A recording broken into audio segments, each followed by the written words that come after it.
нашите мерки не се однесуваат само за измени на законот за специјално јавно обвинителство во смисла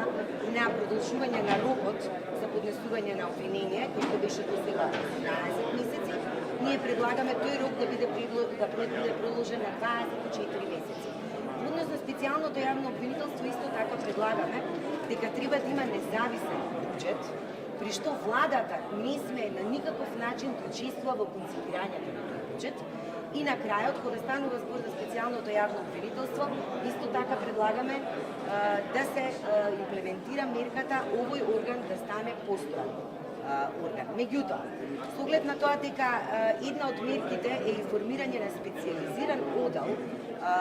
во рамките на кривичниот суд, за да се олесни и за да можеме да рачунаме на тоа дека луѓето кои што ќе работат таму навистина ќе покажат независност, интегритет и непристрасност во одлучувањето, ние исто така предлагаме во судскиот совет, бидејќи нели судскиот совет ќе треба да ги бира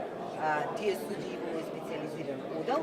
предлагаме во судскиот совет да бидат избрани нови членови и да се зајакнат критериумите за избор на членовите во судскиот совет.